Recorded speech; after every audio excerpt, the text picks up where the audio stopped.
यह कहानी बहुत ही अजीब है।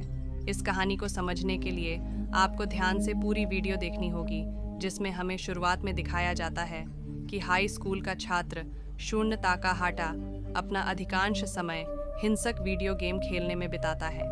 एक सुबह स्कूल में वह यह भी कहता है कि उसका जीवन पूरी तरह से उबाऊ है। कक्षा के दौरान शिक्षक का सिर खून और लाल पत्थरों की बौछार से फट गया।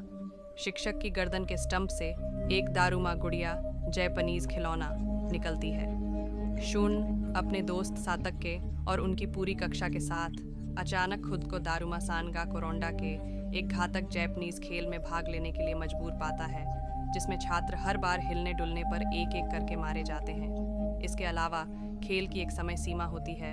यदि टाइमर खत्म हो जाता है तो हर किसी का मरना तय है। जब गुड़िया ब्लैकबोर्ड की ओर मुड़ती है तो वह अपनी पीठ पर एक बटन दिखती है, जिसे छात्र टाइमर खत्म होने से पहले दबाकर खेल समाप्त करने का प्रयास कर सकते हैं। सेटके की मदद से शॉन बटन तक पहुंचने में कामयाब हो जाता है और खेल को समाप्त करने के लिए इसे दबाता है, लेकिन सेटके मर जाता है, जिससे पता चलता है कि केवल वही व्यक्ति जीवित रहेगा जो बटन दबाएगा। आगे देखते हैं कि खेल खत्म करने के बाद शॉन अपने दोस्त इचिका अकीमोतो से मिलता है और वे स्कूल जिम की ओर जाते हैं। वहाँ वे दूसरा गेम शुरू करते हैं, बेलिंग्ड कैट, जिसमें मनेकी नेको की विशेषता होती है, जहाँ चूहों के तरह कपड़े पहने छात्र एक विशाल इशारा करने वाली बिल्ली के कॉलर से जुड़े घेरे में घंटी फेंकने का प्रयास करते हैं, जो एक दूसरे को कूचने की कोशिश नहीं करते हैं। गेम ताकेरू अमाया की सहायता से जीता जाता है, जो एक परेशान सहपाठी है जो अन्य छात्रों की पिटाई करता है, इतनी सारी मौतें देखने के अवसर का आनंद लेता है और गेम जीतने के बाद शून और इचिका के अलावा अन्य सभी बचे लोगों को मार देता है। फिर बिल्ली द्वारा छोड़ी गई नींद की गैस से वे तीनों बेहोश हो जाते हैं। वे जागते हैं और खुद को अगले परीक्षण का सामना करने के लिए टोक्यो के ऊपर मंडराते एक विशाल उड़ने वाले घन के अंदर एक कमरे में अन्य छात्रों के साथ पाते हैं। तब यह पता चला कि दुनिया भर में छात्रों को इसी तरह के परीक्षणों का सामना करना पड़ रहा है और बचे हुए मुट्ठी भर लोगों को अपने कार्यों को जारी रखने के लिए क्यूब्स के अंदर लाया जा रहा है। अगला गेम कागो में जैपनीज गेम है, जहां छात्रों को आंखों पर पट्टी बांधनी होगी और एक लघु गीत के अंत के बाद 10 सेकंड के भीतर यह अनुमान लगाना होगा कि 4 तैरती कोकेशी लकड़ी की गुड़िया में से कौन उनके पीछे है। यदि वे ऐसा करने में विफल रहते हैं तो उन पर लाल लेजर से हमला किया जाएगा और गुड़िया उनके शरीर को नष्ट करने के लिए टेलीकिनेसिस, जो एक काल्पनिक मानसिक क्षमता है जो किसी व्यक्ति को शारीरिक संपर्क के बिना भौतिक प्रणाली को प्रभावित करने की अनुमति देती है, का उपयोग करेंगी।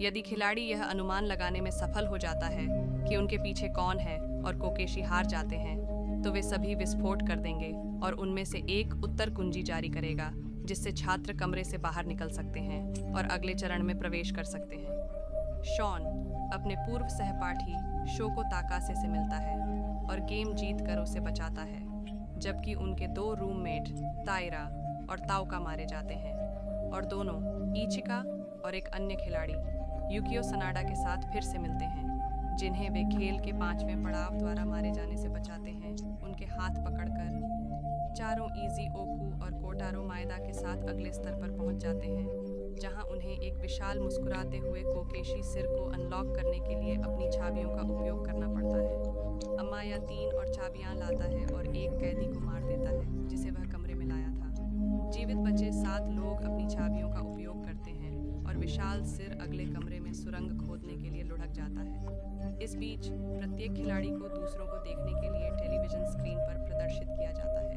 अगला गेम शिरोकुमा है, एक सफेद ध्रुवीय भालू जो उन्हें एक जमे हुए कमरे के अंदर दिखाई देता है। विद्यार्थियों को सफेद भालू के प्रश्नों का ईमानदारी से उत्तर देना होगा, अन्यथा वे उस व्यक्ति को चुनने के लिए मजबूर हो जाएंगे जिसके बारे में उन्हें संदेह है कि वह हत्या के लिए झूठ बोल रहा है। शोको और युकियो मारे जाते हैं और शून्य को जल्द ही पता चलता है कि भालू सच्चा झूठा है और उसका असली रंग काला है, इसलिए वह गेम जीत जाता है और अन्य 4 छात्रों के साथ जीवित रहता है। आगे देखते हैं कि अंतिम खेल 3 मैत्रियोशका गुड़ियों द्वारा प्रस्तुत किक द कैन का खेल है, जिसे सूर्यास्त से पहले पूरा किया जाना चाहिए। शेष 5 एक छड़ी उठाते हैं और जिसे लाल छड़ी मिलती है वह शैतान की भूमिका निभाता है। जिसका भी चेहरा शैतान देखता है और उसे बुलाता है, उसे पकड़कर एक कोठरी में डाल दिया जाता है। बीच में कैन को लात मारने से वह फट जाएगा, जिससे आसपास के खिलाड़ी मारे जाएंगे। ताकेरू को लाल छड़ी मिलती है और जल्द ही ओकू, माएदा और इचिका उसके द्वारा पकड़ लिए जाते हैं, जबकि शून को छुपते समय अपना चेहरा छुपाने के लिए कवच मिल जाता है। ताकेरू को कवच से जकड़ते समय शून समुद्र में गिर जाता है। जैसे ही ताकेरू नीचे खींचे जाने से बचने के लिए कवच को ऊपर खींचने के लिए लड़ता है, शून खुद को कवच से मुक्त करके वापस ऊपर चढ़ जाता है। दोनों कैन की ओर दौड़ते हैं और शॉन पहले कैन को किक मारने में सफल हो जाता है, जिससे गेम जीत जाता है। मैत्रियोशका गुड़िया से पता चलता है कि वास्तव में विस्फोट झूठ है और गेम हारने से उनमें से कोई भी नहीं मारा जाएगा। आगे उनके पास एक पॉप्सिकल पार्टी है, जहां वे लकड़ी की छड़ी पर अपनी किस्मत सीखते हैं और आखिरी गेम का उद्देश्य केवल मनोरंजन था। शुन और ताकेरू जीवित हो जाते हैं, जबकि इचिका, ईजी और कोटारो को चौथी मैत्रियोशका गुड़िया द्वारा लेजर से मार दिया जाता है, जो उन्हें विघटित कर देती है।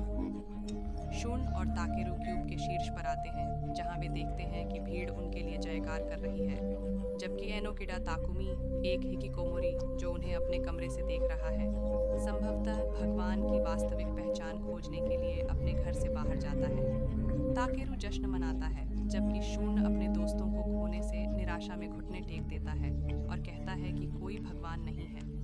मैत्रियोशका गुड़िया में से एक उसे सुधारती है और सुझाव देती है कि वे घातक खेल उन्हें भगवान तक ले जाएंगे, क्योंकि यह खेल उन्हें रास्ता दिखाता है और इन मौत के खेलों के पीछे भगवान भी थे, कहती हैं। और कहानी यही समाप्त होता है।